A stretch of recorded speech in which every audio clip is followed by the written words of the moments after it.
This is the famous two-train math problem that has haunted kids in sitcoms and cartoons and haunted their dreams ever since I was a kid. The irony about this math problem is it can actually be extremely simple, but I bet almost nobody knows how to do it unless they're in the math field. I never learned how to do it, so I just made this way up. When I searched for this on YouTube, there was some sort of really complicated formula that people were using that I could barely understand or not understand at all. So I'm going to show this way here that I just made up because it's extremely easy and extremely intuitive. An 8th grader could probably do this, if not younger. You just have to know basic algebra. I think this problem is interesting and ironic because it's like most of the other math problems I show on my channel. They're simple enough that a kid could do them in high school, but almost nobody knows how to do them. So I'll show this and it'll be extremely easy if you just know basic algebra. All right, the famous two-train scenario. Train A is at mile marker 0, train B is at mile marker 1000. Train A is going 20 miles per hour, train B is going 10 miles per hour. It's all about relative motion or relative velocity. How fast is one traveling compared to the other?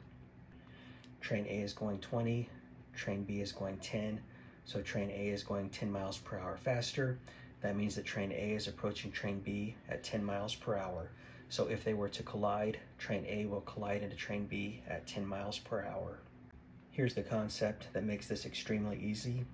Take away the train tracks, the train stations, the barns, the houses, the trees, the fields, the cows in the fields. Then just take away the whole planet and take away any nearby stars so that you just have train A and B floating out in the middle of space. The relative motion between them is 10 miles per hour, meaning A is approaching B at 10 miles per hour. So just make train B a space station that is stationary out in space. Even though out in space there is actually there's no absolute motion and absolute sitting still, but we can just say train B is sitting still with a 0 velocity. Train A is a rocket approaching train B at 10 miles per hour, and there's 1,000 miles between them. So once you put these two objects floating out in space and you realize you can just use the same equation over and over, the equation is distance over time equals velocity. Just keep using that same equation over and over and you can solve for all sorts of information. You don't even have to be certain of what it is you're solving for. Just simply look at your variables, distance, velocity, time, plug in whatever you can to those letters or to those variables and see what pops out. In this case, we have a distance and we have a velocity or a relative velocity of 10 miles per hour. With distance and velocity, the equation we want to use then is distance divided by velocity equals time. Now we can solve for time. I like to set it up as a conversion equation though, so instead of taking distance of 1,000 miles divided by velocity of 10 miles per hour, to me, I think it's more intuitive to do a conversion equation where I start with 1,000 miles and then I multiply by 10 miles per hour. So it's 1 hour divided by 10 miles. The miles will cancel out, mile divided by mile, and you're left with 100 hours.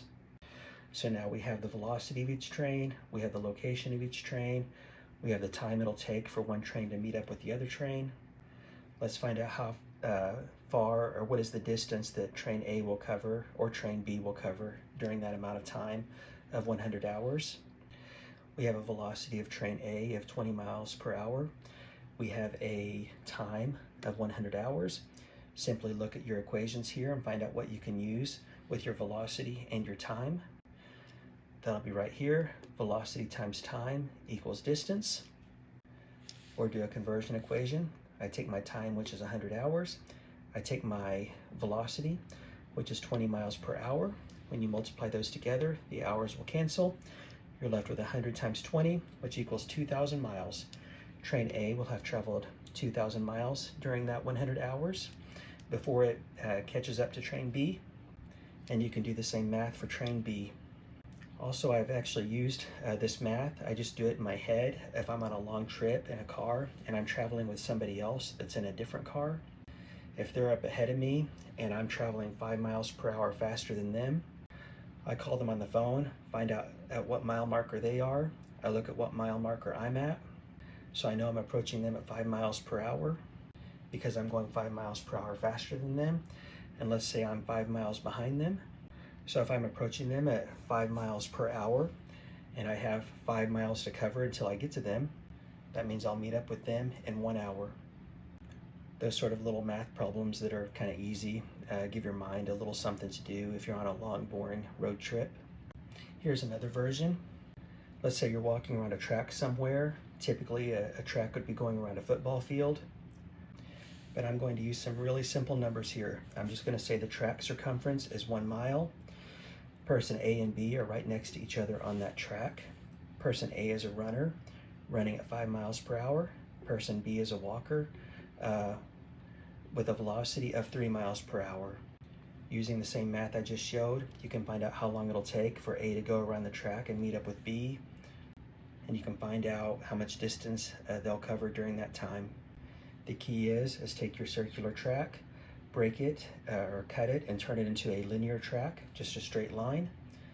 Even though on the circular track, person A and B are right next to each other, when you turn this circular track into a linear track, this puts person B 1 mile ahead of person A, because A has to run around the entire track to catch up to B. So now you can just pretend they're two trains. Train A is traveling 5 miles per hour, train B is traveling 3 miles per hour, and train B is 1 mile ahead of train A. Now you can solve for their times and distances the way I just showed. I'm not going to solve this because I just covered it. Also, there is a more complicated version of this problem where you're actually missing two variables. And whenever you're missing two variables, you have to add or subtract equations from each other or use some linear algebra. I haven't looked into it, but yeah, this is the normal, easy version that we always hear about.